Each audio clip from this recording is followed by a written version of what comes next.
I've been told this year we're going to start a few minutes early. I hope you've had a chance to chat.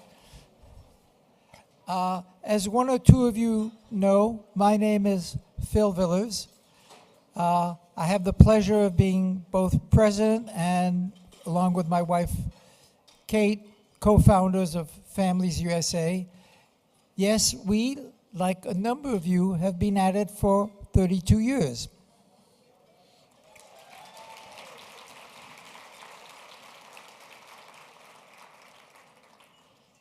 Together, we've accomplished what presidents were unable to do for 100 years, which is to get a major down payment, and that's what it is, on quality, affordable health care for everybody in this country.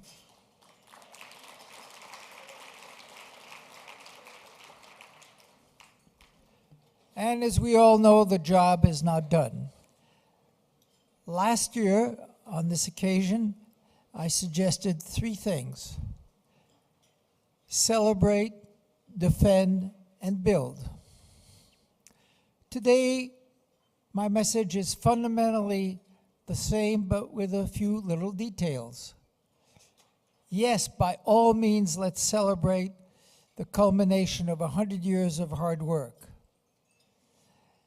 Yes, we have to build, and specifically, we still have half the states who, if you're too poor, you won't get any help from the federal government for health care coverage unless you raise your income, an absurd idea.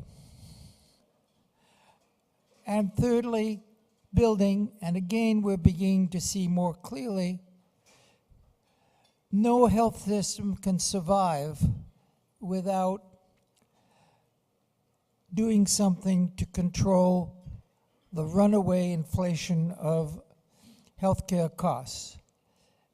And we have the world's most inefficient healthcare system, and the willingness and ability for us to bring about both improvements in quality and cost, and they go together, is going to be our next frontier, along with making sure that the recalcitrant states understand that you can't just exclude poor people and get away with it.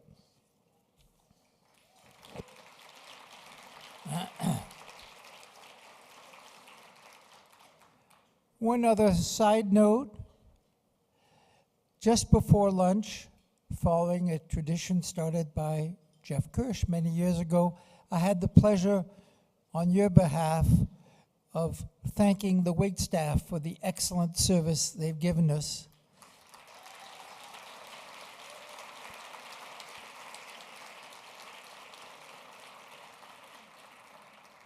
And not incidentally, congratulating them for being members of Local 25.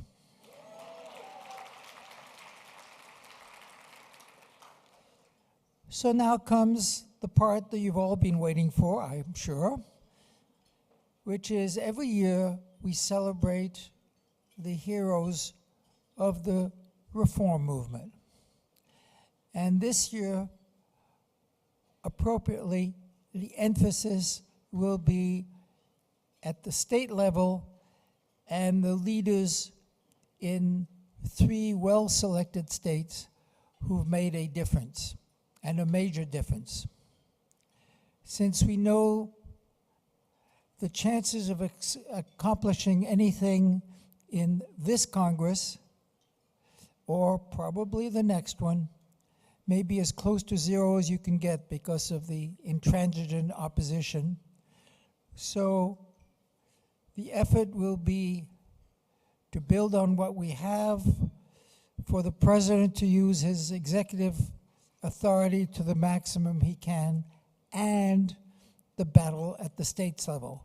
For 25 states to show that the new system can be made to work and work well for people, and for the other states, shame on them, to make sure you can't just leave out poor people. So, let's turn now to the awards themselves. The first introducer will be our own Kathleen Stoll, who, as many of you know, has ably been our policy director for many years. And she reminded me, along with everything else, she's on the board of West Virginians for Affordable Care, which of course symbolizes the marriage of the national and winning it at the state level where the people are. So Kathleen, if you'll come up here.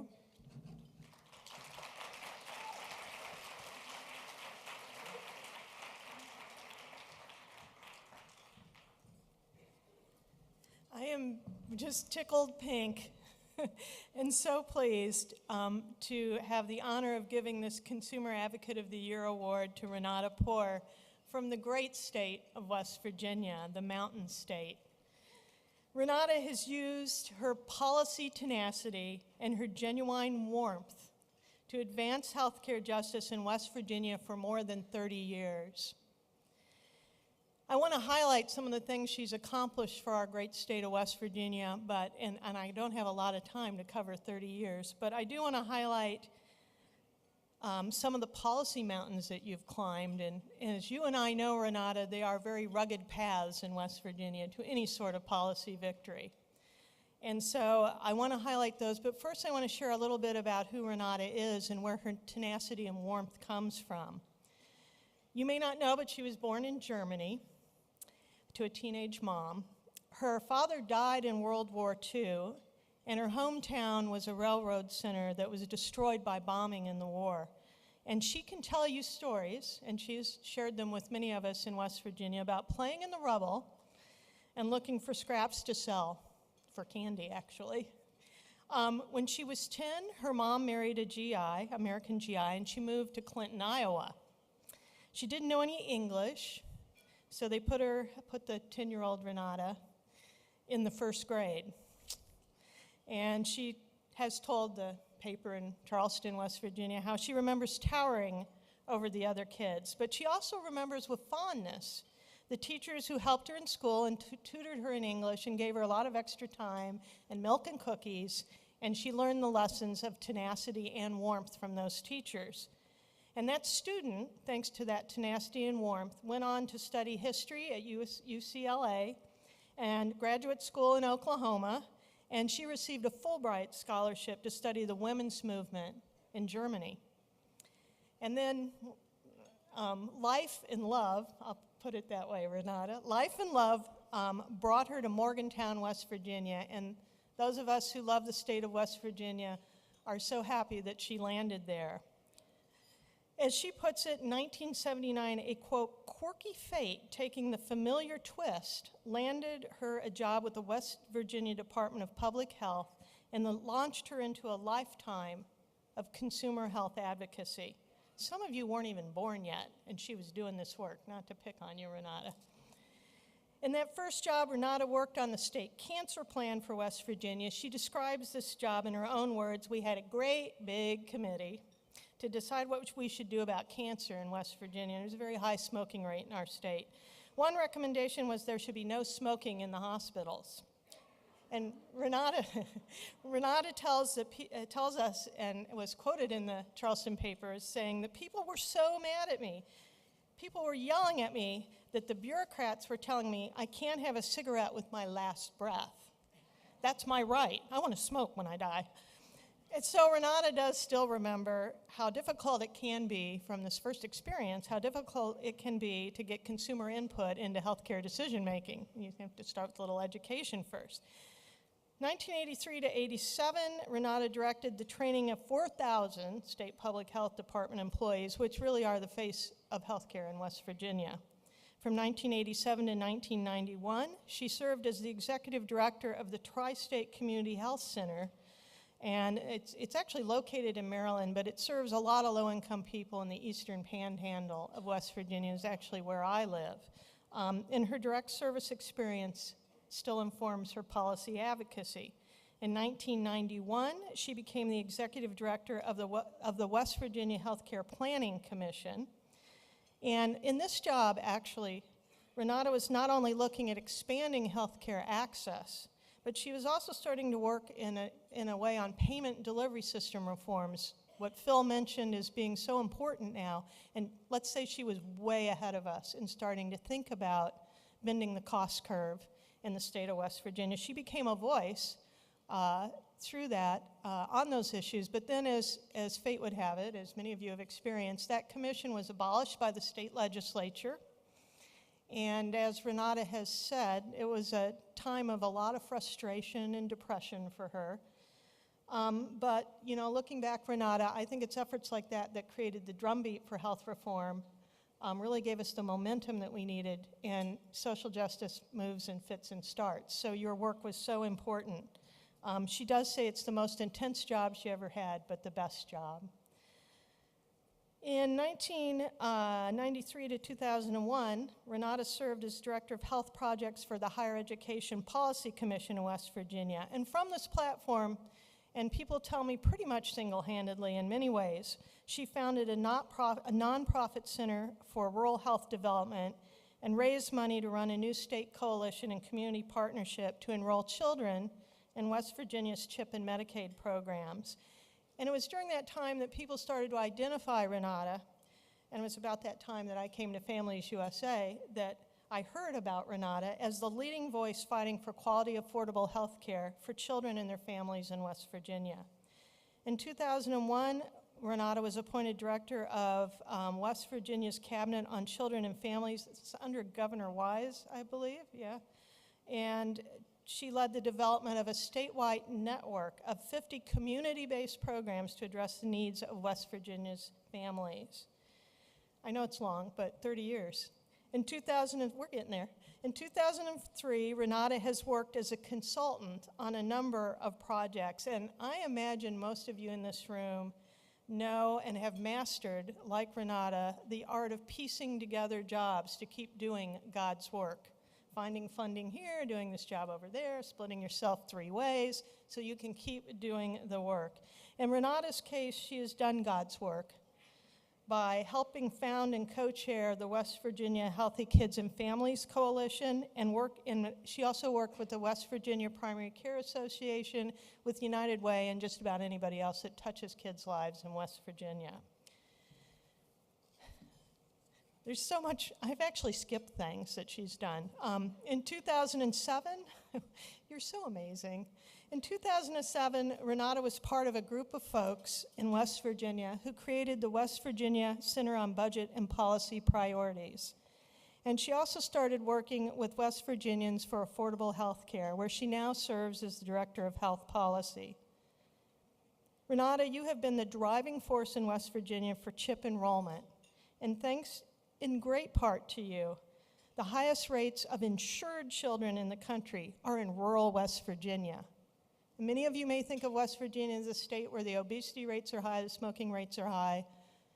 Those things are true. But in fact, we're a leader, thanks to Renata, on many things, and one of those is children's enrollment in the CHIP and Medicaid program.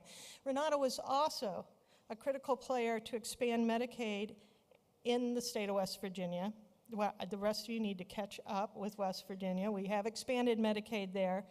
And she was key to the implementation of a very unique model of using SNAP data to target and enroll people into the Medicaid expansion program, which makes West Virginia, again, a leader in the country. Thanks to Renata, we can really say West Virginia is a leader on many issues. And I guess because it's a lot of fun to show the rest of the country how to do it, and to show that West Virginia can be a leader, Renata is now on the ground working with the Health Innovations Collaborative in West Virginia. And that collaborative will help advance payment delivery system reforms in the state, is addressing and educating the public about the need to bend the cost curve. And I think it's going to do some great things, and I look forward to working with you on the Innovations Collaborative. So basically, inside or outside of government, wherever she could go, she's done God's work in West Virginia. Renata, you know how to climb the policy mountains of our beloved state of West Virginia, and you don't let conservative politicians or a conservative governor stand in your way. You take the tenacity that comes from your heartfelt connections to real people, and you help others connect the policy dots. You see the big picture. Often when the rest of us in West Virginia can't, you see the big picture, you map a strategy, and then you also roll up your sleeves and get the work done. It has been such a privilege working with you in West Virginia, and I look forward to working with you further over the next years. Thank you so much, Renata, and please come up to the stage.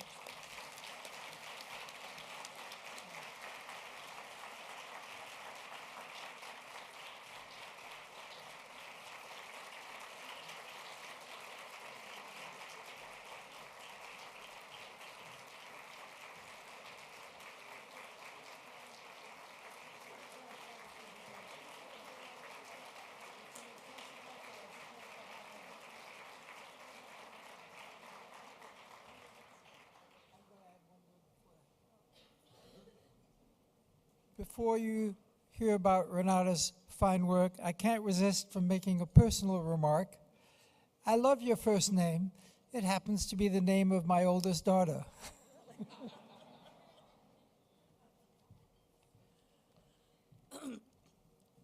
Thank you, Kathleen. I love you. I don't know who that woman was you were describing, but I love hearing all those nice things said about my state of West Virginia, my adopted home. It's always a pleasure to come to Washington, D.C. This year it is a very special pleasure because for the first time I could take a shower without glowing in the dark. So enjoy the water in Washington. It's really good. So I'm from Charleston, West Virginia. We've been in the news lately.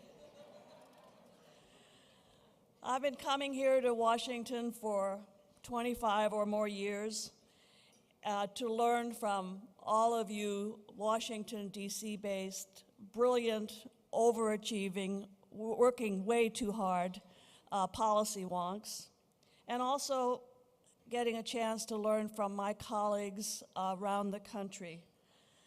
Families USA has always been one of my favorite meetings because, well, it's the biggest meeting I go to, the most diverse, and probably the rowdiest group that I meet with.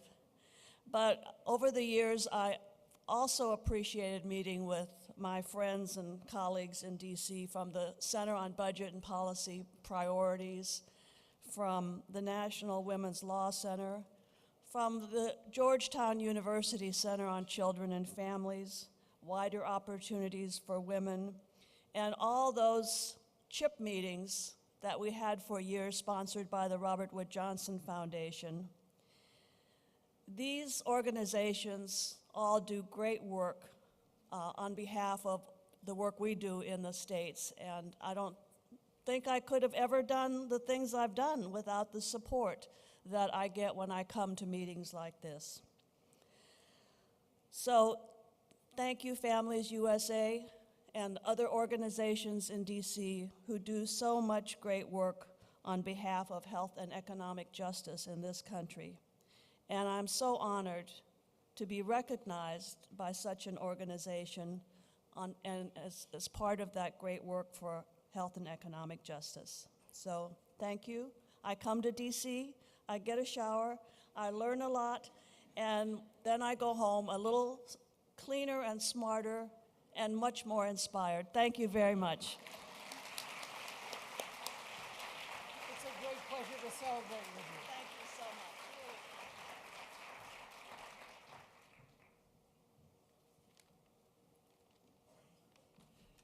And the second hero of our reform movement that we're going to be honoring is associated with an organization that I suspect a majority of you are familiar with and have admired the good work. I'm talking about UCAN. And to tell us more about our awardee, I'm going to be inviting Reverend Tim Aherns, who is the pastor of the United Church in Christ in Columbus, Ohio, to tell us more about the awardee. Tim?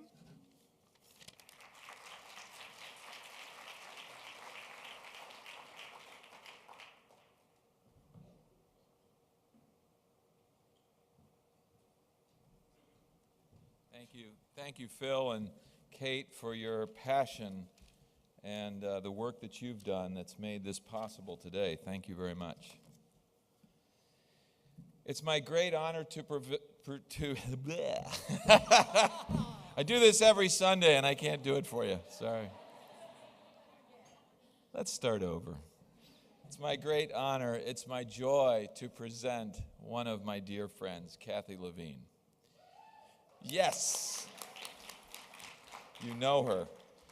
She is one of the most inspirational social justice leaders in America, and Ohio is blessed to call her our own.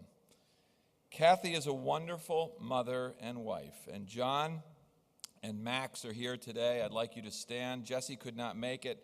Would you please stand? These are the loves of her life. And staff of UCAN Ohio is here, so I'd like for John and Charlotte and Kathleen and Nita to stand as well. Her family away from home, thank you for being here. Kathy is a mentor to me and so many others in the area of healthcare advocacy. She is a living witness to social justice for all. She's a woman of faith, an active member and leader of Congregation Tefereth Israel in Columbus, Ohio, and as I said, most important of all, my friend. I encourage you to read her biography. It's on page 29 in your program book. I'm not going to go over that. I want to talk about this amazing woman, this passionate woman, this truly great woman. As her friend and colleague in the struggle for justice, I am pleased that you have chosen this week, this time, to honor Kathy for this honor. The prophet Micah has asked of all of us, what does the Lord require of you? Of me, of you, of all of us? But to do justice, to love kindness, and to walk humbly with your God. Kathy models this. She lives what the Lord requires. She models for all of us how to do justice, how to love with a kindness that is unmatched, and how to walk humbly with God. She has dedicated her life to standing with and speaking on behalf of the poor and those who have no voices, who are being heard. She sees and names racism and prejudice in America and in the healthcare system and is not afraid to talk about it over and over again. She listens to and stands with and advocates on behalf of women and children and men who others ignore and fail to see. When Kathy enters a room, I am reminded of the great words of the great rabbinical teacher Abraham Joshua Heschel that he wrote in the book The Prophets. God cries when the prophets cry, and God is raging when the prophets speak. Watch out, because I have been in the room when others begin to demonize the poor. She rages. She lifts them up. When others try to divide people, Kathy unites people. You don't want to get her mad like the prophets of old, because she will not put up with that. Those who've been shut down, shut out, left behind are her friends, and that includes us. And by the way, if you don't know what righteous anger looks like, you need to be in a room with her when she gets fired up about something, because she can turn around a state with righteous anger, and she's done it. There's a fire in her belly, and if you really want to get her going, just say, Kathy, you can't do that. Watch out and watch out again. What really matters to Kathy are relationships. As a faith leader in Ohio, I will tell you that she is one who believes in faith leaders. She looks at rabbis and priests and pastors and imams and cantors. She looks at religious leaders, and she believes us into being more moral and more truthful in what we do. She has faith in us, And it's a powerful thing. And I'm going to preach now, because there are those of you who I believe have something to learn from this woman, who've lost faith in faith leaders. See what she does, because she raises the bar. She believes in us. And because she believes in us, we believe in ourselves. Don't give up on faith. She hasn't, and she models hope because of that. She believes in and she calls us to accountability. She trusts in God to call forth God's people to make changes in the world. And what really matters beyond these relationships I've seen is community. It is community that changes the world. It is tikkun olam, to quote the Hebrew, to heal the world that drives this woman. It's not enough, though, to heal the world for one person or one family. We're called to heal the whole world. Kathy believes, and you've heard it here, you've said it here, you believe it yourselves, that health care is a basic human right. This belief wasn't formed when President Obama showed up in the White House. It's in her DNA. It's in her bones.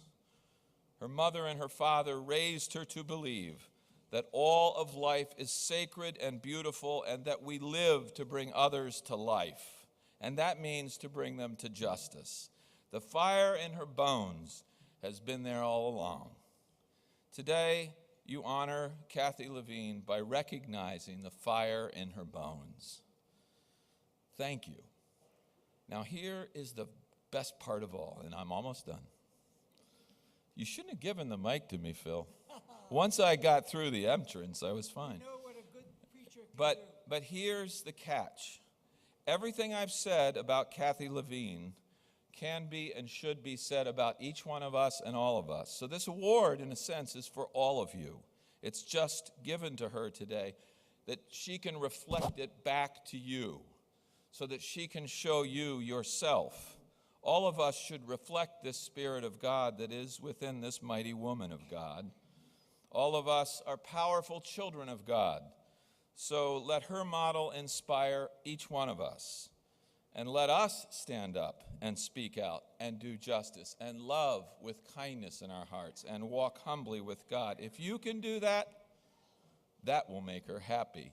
And you might just get her to calm down. Thank you, Kathy, for pointing the way for all of us. God bless you. And please come on up. Well said, Pastor.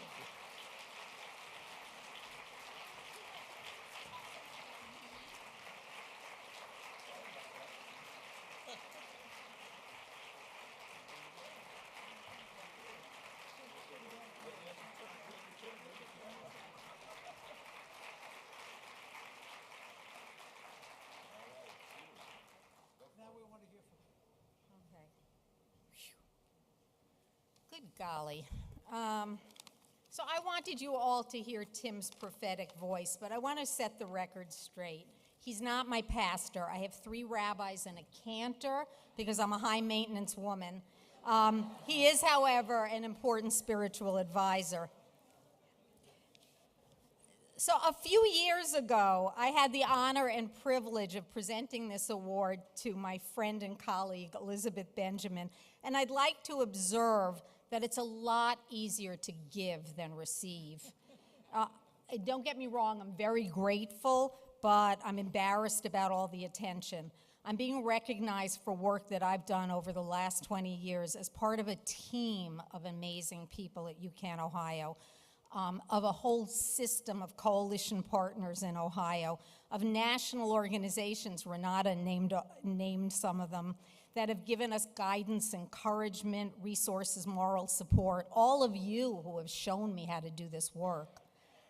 So as long as we acknowledge, as Tim did, that I stand here on behalf of a pretty extensive movement, I'm sort of okay accepting this award. My mother died last August at the age of nearly 93. And just before her 90th birthday, she sold the family house on Long Island and bought a little house near us in Ohio. And the first year she was very spry, and one day we went to Lowe's to buy some flowers for spring planting, and we ran into Pastor Jeffrey Key, the pastor of the Master, who is, like Tim, a former president of our interfaith social justice organization. And so I introduced him to my mom, and he said something about me being a forceful, passionate leader for justice, blah, blah, blah. And she responds, "Where do you think she got it from? From me." So the first picket line I remember was when my mother took me to the Great Neck Chase Manhattan Bank to picket them for trading with apartheid South Africa. She wanted to bring me along to the March on Washington on August 28th, 1963, but my father wouldn't let her. Because he thought he was afraid of danger. She took me on my first march against the war in Vietnam in 1965, which was pretty early. So I come by this passion honestly. So fast forward to 1994, I'll skip a few intervening years, because this is a second career. I'm really here by accident. I met my husband, John, who's my personal photographer, you can see.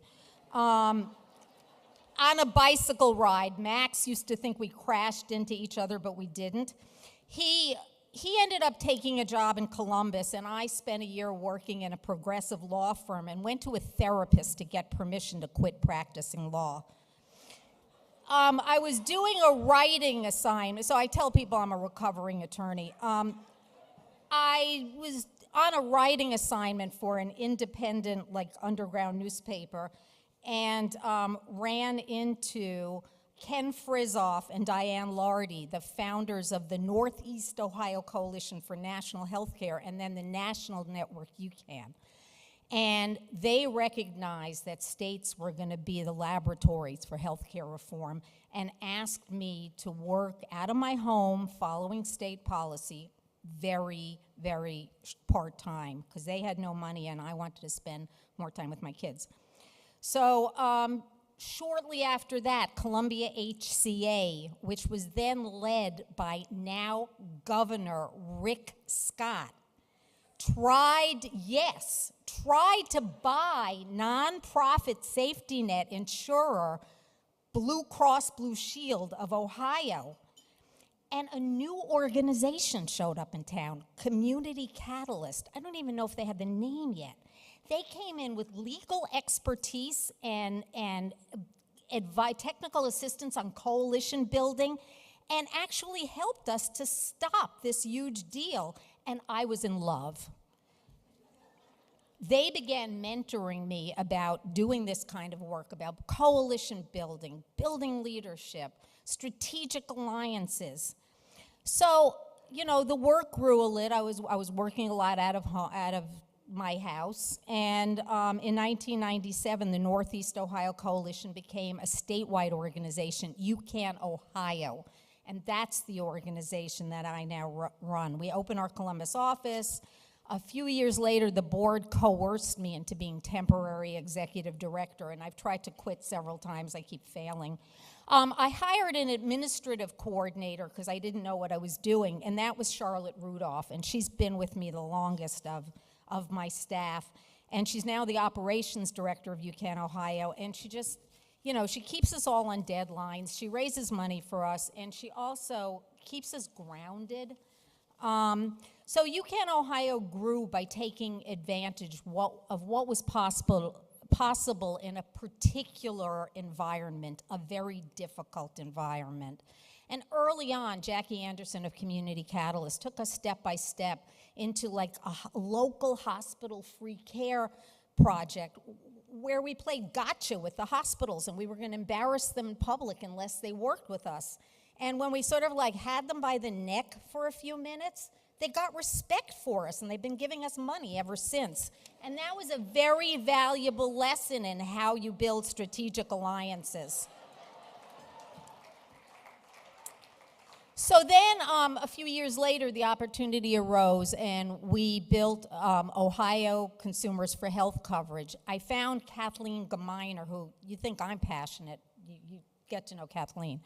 Kathleen wrote a Robert Wood Johnson Foundation Consumer Voices for Coverage proposal, and we got the grant, and the organization started growing, and more funders gave us money because RWJ did. And eventually, you know, we grew from 3 to 11 people, full-time people. And to make up for my considerable shortcomings, we formed a management team to fill in my blanks. Anyway, of which there are many. So then, you know, we hired Nita Carter as Deputy Director of Operations, but Nita really wanted to be doing health equity work. And one day she came to me and said, you know, you can't do health equity work part-time. You've got to create a health equity program. And, you know, what the heck we did. Charlotte became Operations Director. And we have been on this incredible journey ever since, both within our organization, figuring out how to make it an organization where African Americans and other people of color don't have to walk on eggshells when they're in work, like they do so much with white people. And also to understand what, you know, we've been doing the same things for years and years to build movement that's a movement of everybody. And we white people are not very good at it because we often ask other people to come to our tables. And so we've really been exploring together how we build the capacities of community of color to benefit from the Affordable Care Act and to get some of the resources that are available. And Nita's the one who drove that, because I can be pretty stubborn. She was pretty stubborn too. And so I want to thank Families USA for this award and for bringing us together every year, because this is always such an amazing conference, and providing such great leadership in DC while we're in our states where we have our hands full. And thanks again to Community Catalyst for all the gentle parenting over the years. And I'm sorry I complain so much. Thank you to my management team for making me look good. To my husband, John Groner, thank you for letting me do what I want. And although I disagree that I'm a workaholic, because look, I'm in a room full of them. They're all like me. Thanks for putting up with all my time at home on the computer. He really gets angry at that. And I'm so proud of your outspoken, expert exposure of executions by lethal injection in the US as a medical charade. And you can Google his name, John Groner. This is one of his hobbies. Max, my firstborn son, now 24, I'm tickled that you finally came with mommy to work. And I'd say more about how proud I am of you, but you'll just say, oh, you're so embarrassing. I promise the rest of the weekend will be more fun. And Jesse, who's 21, made the right choice of not showing up at a luncheon that would have been so boring. And thanks to all of you for keeping me an eternal optimist.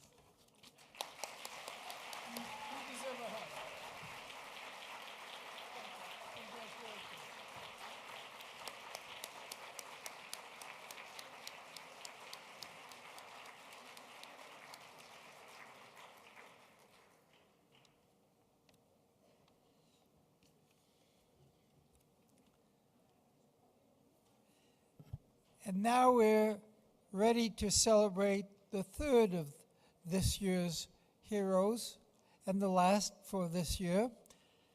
And to tell us more about it, I'll invite Don Hazard to come up here with the Michigan Coalition, which has done such important work in this area.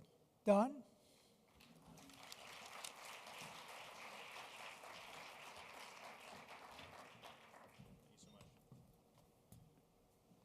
Good afternoon. It is my great honor to present the Families USA 2014 Health Equity Advocate of the Year Award to Ms. Dizzy Warren of Michigan Consumers for Healthcare.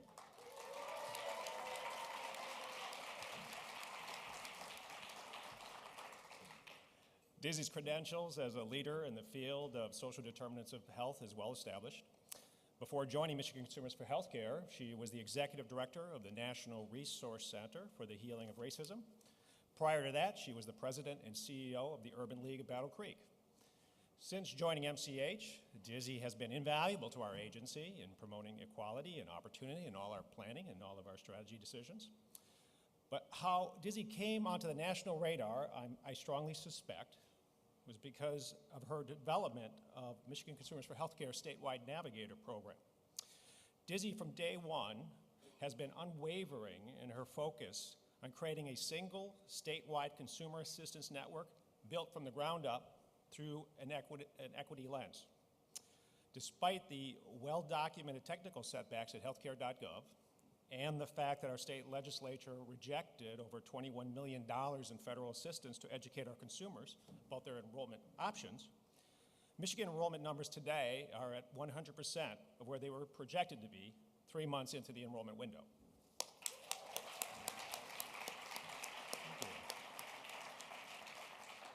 The Michigan success story is no small part related to the thoughtful manner Dizzy, along with others, designed the Enroll Michigan as sister network.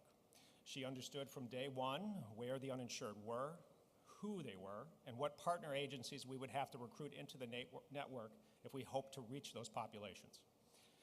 She has also been able to bring all of Michigan's nonprofit enrollment assisters, I'm talking navigators and CACs, together under one umbrella website called enrollmichigan.com, thus making it incredibly easy for consumers in Michigan to find free assistance regardless of where they live. Back home, Dizzy's dogged determination to make this vision a reality, shall we say, may have ruffled a few feathers. And all of us work in the nonprofit world, and we know that every agency has at least its perceived turf, and that egos can be easily bruised. But what I tell those who are so afflicted is that Dizzy is providing the leadership a project of this magnitude requires, and that her actions are fundamentally driven by compassion and a desire to improve the lives of those most in need. One particular story, I think, epitomizes that cross between toughness and compassion that I admire so much in Dizzy. As the lone statewide navigator agency, Michigan Consumers for Healthcare has a responsibility to manage navigators within our network, statewide network. Consequently, we have our own internal quality controls, which include a secret shopper program.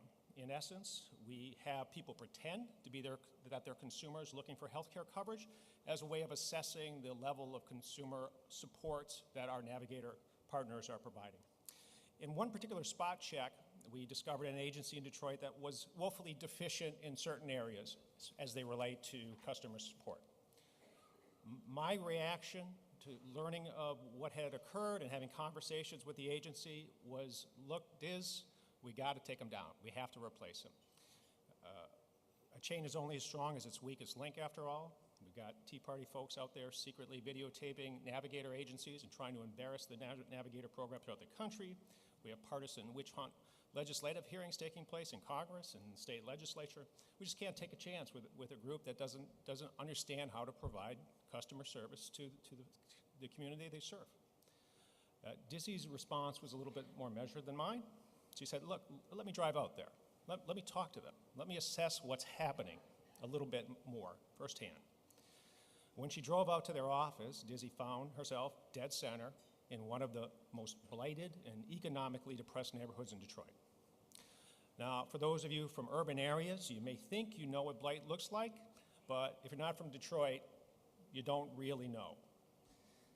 As Dizzy drove this neighborhood, she became determined not to pull out. She did not want to remove another resource from this neighborhood if it could be at all avoided. It may seem to the people that lived in the neighborhood that the world had abandoned them, and maybe it had, but Dizzy was determined that we would not abandon them.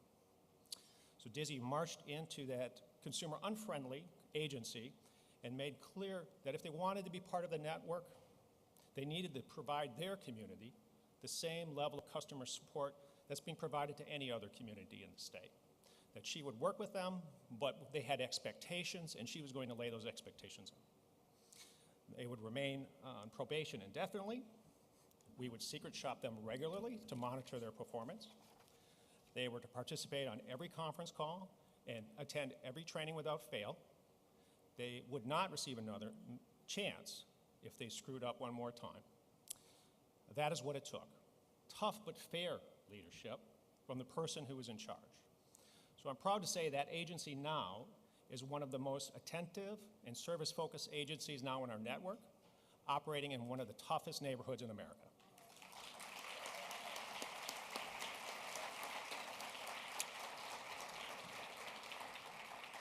Thus, it is truly my great honor to introduce the iron-willed lady with the golden heart, the 2014 Health Equity Advocate of the Year, Ms. Dizzy Warren.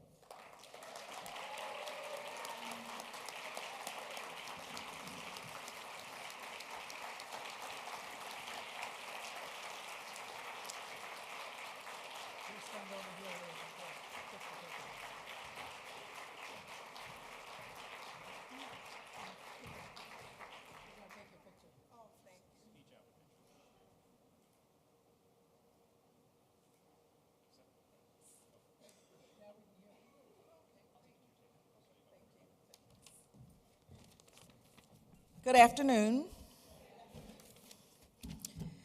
I am so humbled and thankful and excited and grateful and all of those good words for receiving this recognition from Families USA. So Families USA, thank you so much.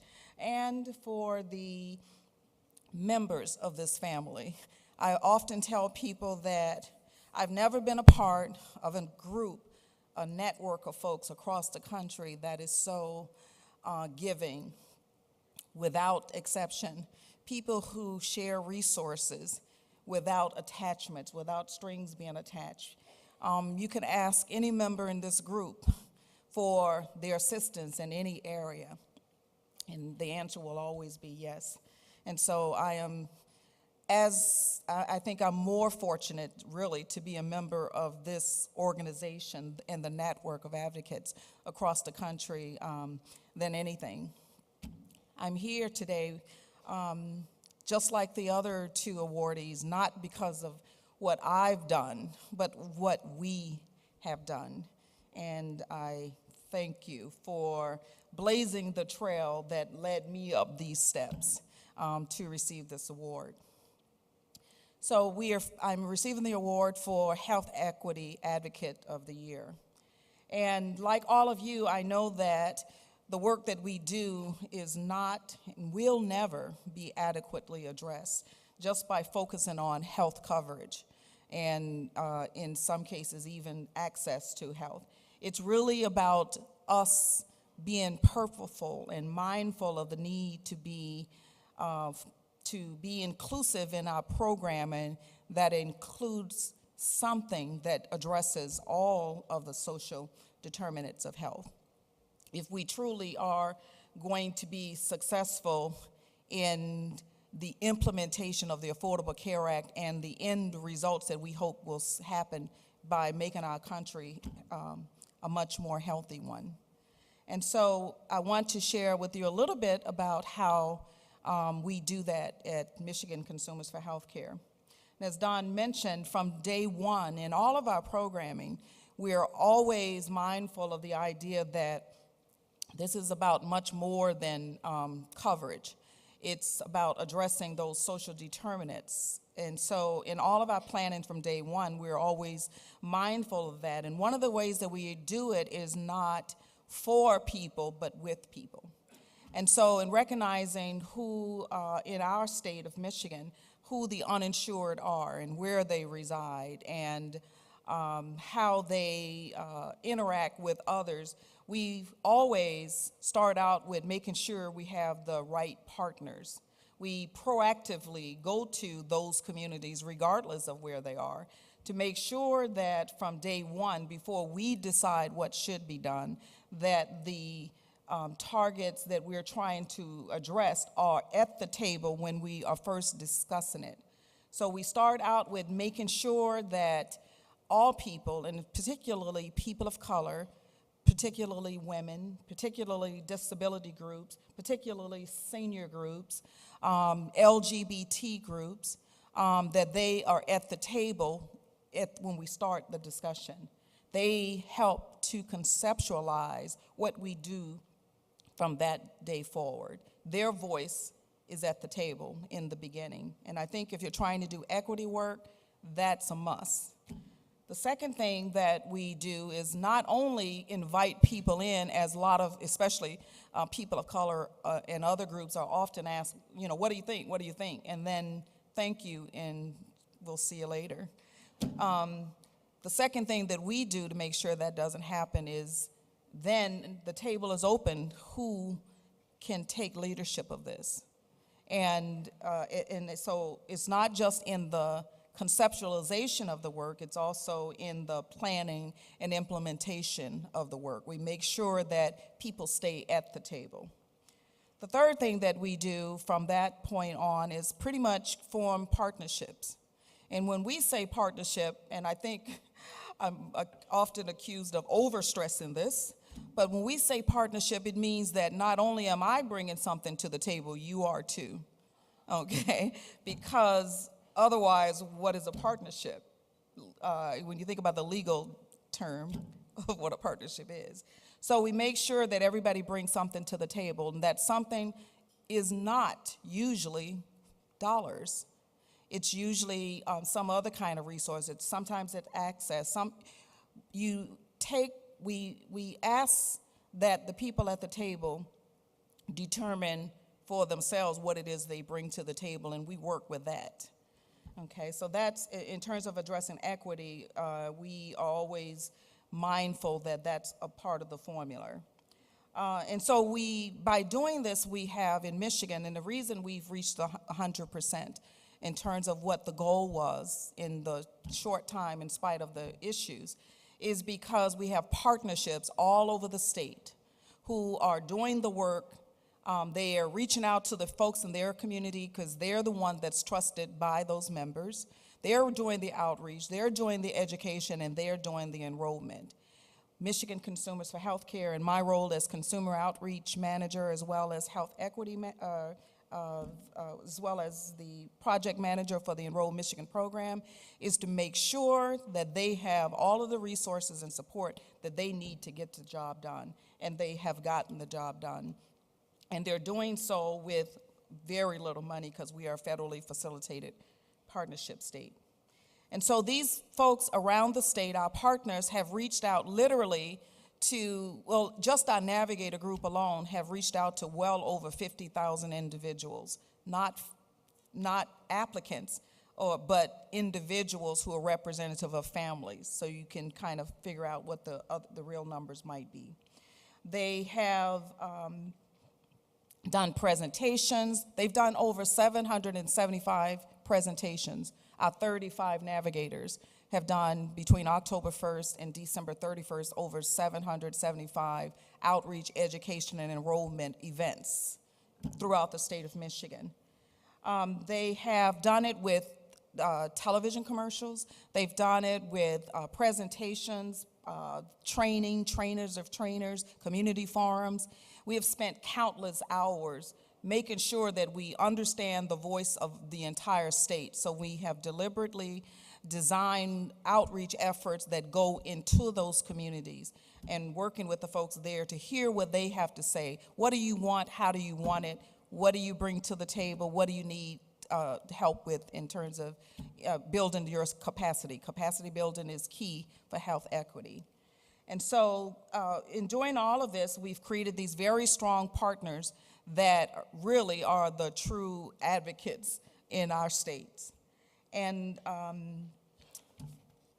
so for the most part, I'm here just like the other two awardees before to say it wasn't me, it was a whole bunch of other people. And for me, starting on this journey, many of you are who are in the room is a part of that. So again, I want to thank Families USA for awarding me this truly a great honor. But the other thing I want to share with you is that as I was looking to prepare my remarks, of course, and I don't know if Kathy, you did this, but I searched and Googled for some very inspiring quotes, you know, by great people and especially people of color and that kind of thing, to kind of share with you guys what this award means to me. So what I Googled, And I found some great stuff, but none of it really seems to fit. And then it occurred to me that one of the reasons, or the primary reason for that, was that it was because I wasn't inspired by them. I was inspired by the people in this room and the work that you've been doing, and I was inspired by the people in my state and the work that they have been doing much longer than I have.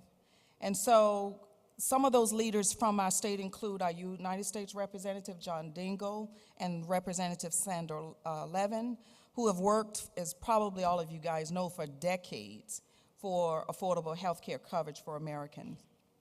I was also greatly inspired by courageous leaders such as Lois Utley of Raising Women Voices and Billy Avery. I want Billy to stand too. Billy Avery, who is truly a pioneer and a trailblazer in the work that we're all doing. We have benefited all from the work that she started a long time ago. So if you don't know who she is, as my father, my stepfather used to say, you better ask somebody. So Billy Avery, and then Eleanor Hinton Hoyt, who was recently the most recent president and CEO of Black Women's Health Imperative, one of the organizations in our country that is responsible for, the organization in this country that's responsible for putting the health of Black women on the national agenda. I am also inspired by people like Margie Mitchell in our state, who started Michigan, years and years ago, and she's a member of our Families USA family, and Sister Mary Ellen Howard and Jan Hudson. Those are people from my state that inspires me.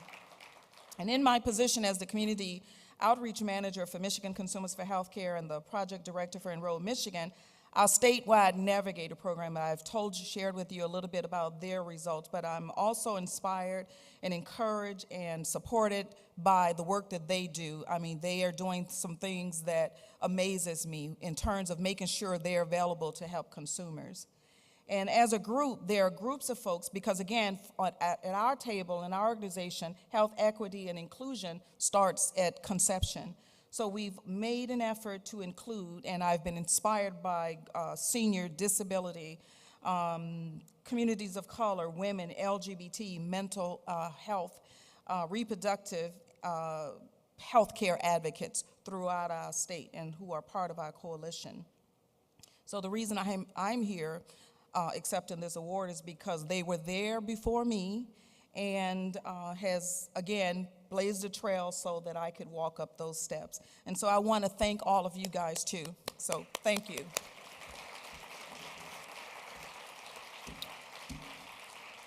And of all the work that we've been engaged in, we couldn't have done it without our partners. I've mentioned some of those already, but we are a coalition of over 200 groups and organizations, and they work. And so, but some of our other partners, we definitely couldn't have done it without, includes Families USA, Community Catalyst, Raising Women Voices, the Center for American Progress, Enroll America. Those are some of the our national partners that, again, hand in hand with us, we were able to do the work that we were able to do. Well, when I started, I made some phone calls, and I don't know if you guys would remember, but I called people like Kathleen Geminer. She was the first person that I spoke to get an idea about what I was getting into. I also, over that time, called other advocates, didn't know you, I just read about what you've done, but they include people like Dee Dee, who was a recipient last year, Dee Dee Person, Lenny Preston, I don't know where you are, but you have been so sharing and giving, and I have benefited greatly from your assistance and your advice, and you're willing to share your resources without strings. Again, that's a big deal because we don't have very much dollars to pay for strings. And so I want to thank all of you guys, and like many of you in this room, in order to get the job done, the hours that we put into this at sometimes can be quite insane. So I want to also thank my husband for never once grumbling about that time, okay? And also the people who made a special trip here today, and that includes Joe Kelly, Angela Ford, Seneca Bach, and I'm sorry, as Costello, I'm sorry, I'm nervous. But Costello, these are folks that traveled here to be with me here today, and I'm really grateful. And then, of course, to my boss, Don Hazard, for his leadership and his support. I mean, I always come to him thinking, okay, so, and he always says yes. And so I really appreciate that, and that providing that kind of leadership. Sometimes I tell him things that no one thinks is going to be true, but we make it happen. And then lastly, our staff. I work with a great staff with Michigan Consumers for Healthcare. They are always willing to act as a member of the team. And so all of those folks are important for getting the job done. And so thank you, thank you, thank you. Okay. Let me give you a well-deserved hug. And yes, we care a lot about how healthy.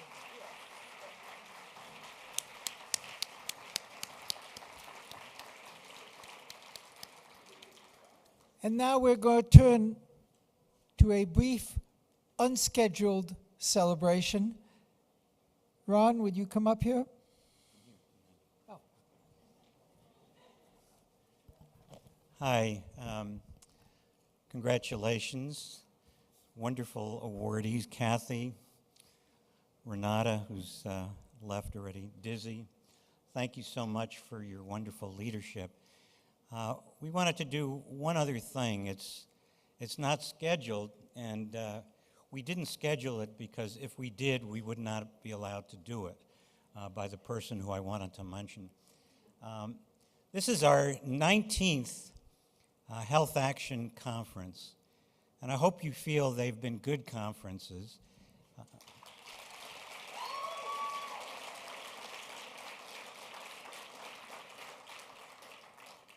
And there are a lot of people who put in hard work to do this, and we'll mention them tomorrow at the closing lunch. But there's one person who, more than anyone else, really has made them happen. Not just this one, but the prior one, and the one before that, and the one prior to that. I can only do this 19 times. There's one person who we really have to thank who's really been our leader. And we just wanted to acknowledge her tremendous leadership and ongoing wonderful work. And she wouldn't let us say this, I am sure, and that's why we didn't schedule this. So all of you know who she is. If she did not exist, we'd be working real hard to invent her. She's already shaking her head no. You know who I'm talking about. Regina Wise.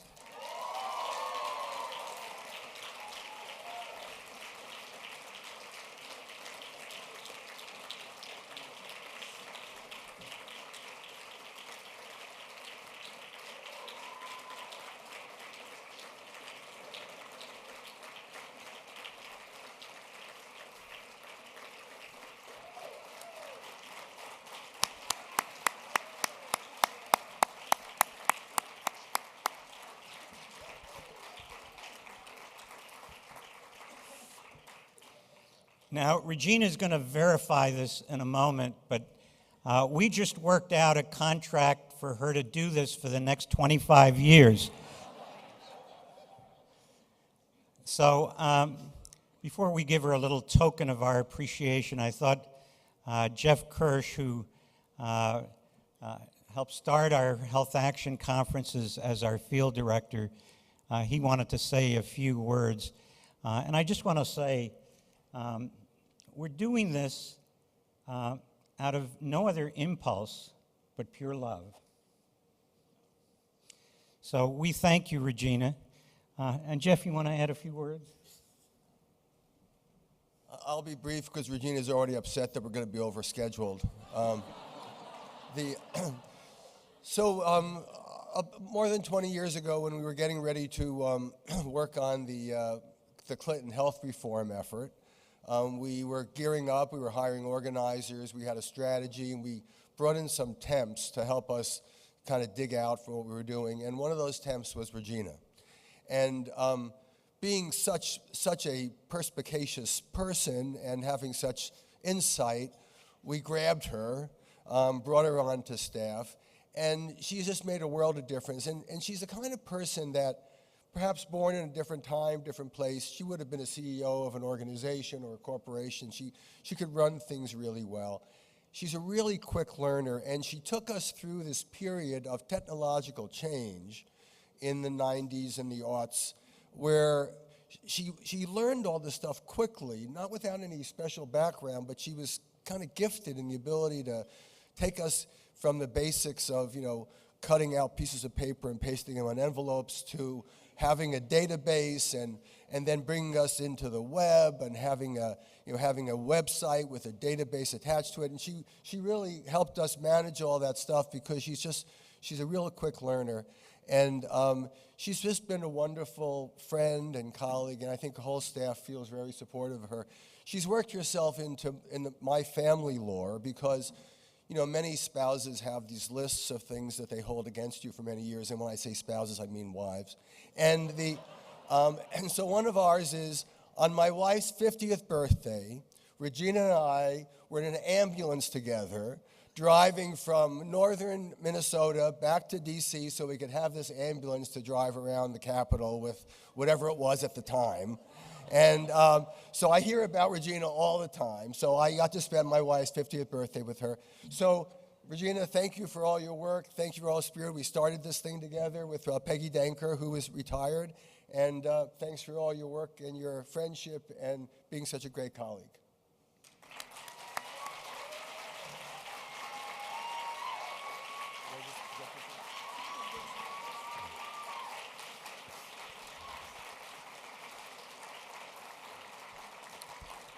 So Regina, as a token of our affection, the people who work closest with you prepared a little scrapbook for you, and it's their way of saying, we love you. Come join us.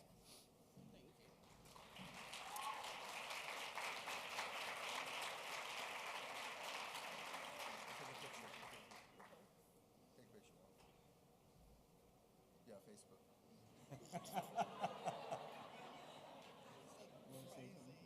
No. I'm just going to say, I'm going to get y'all. No, I talk loud enough. I'm going to get y'all. Thank you. I'm honored. I don't know what else to say. I'm just pleasantly surprised.